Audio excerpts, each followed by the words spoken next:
Good morning. Yesterday, we celebrated the solemnity of the Sacred Heart of Jesus. And today, we commemorate the memorial of the Immaculate Heart of the Blessed Virgin Mary. The highlights of today's reflection is this. It speaks about the heart of Mary. And Mary's heart is pure. Pure.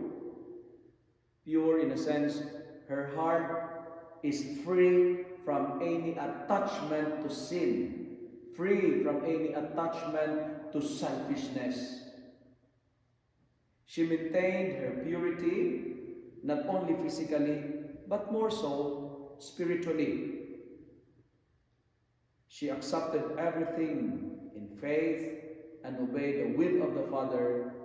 In fact, let it be done unto me according to your word was her fiat. Mary's heart, she was pure from conception until her assumption. And today's feast recognizes the pureness of the heart of Mary to complement her son's sacred heart. And we are reminded today of the flawless, I do not know if you understand, flawless nature of Mary, the Mother of God. When I speak about flawless, meaning to say, her heart is unstained, not dirty. Her heart is pure and immaculate. That's why, full of grace by the power of God, she was preserved from sin.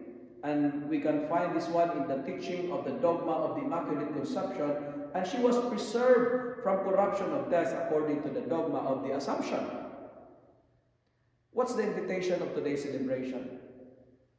My dear parishioners, my dear good people of God, like Mary, strive to make your hearts pure.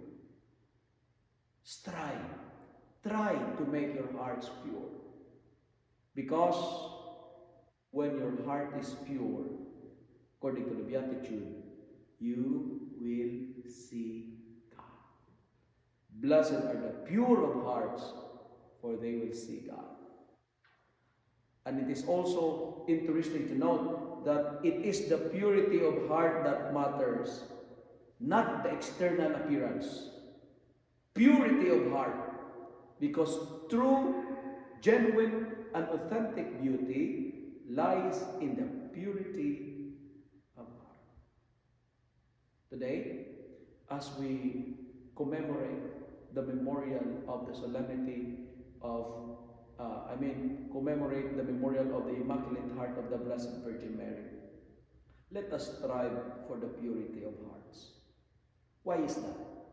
Because connecting it with our readings for today, our first reading from the book of the prophet Isaiah reminds us that when our heart is pure, when our heart is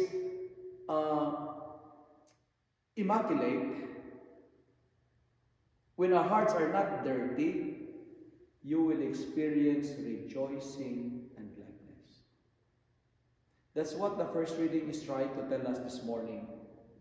A pure heart is a happy heart.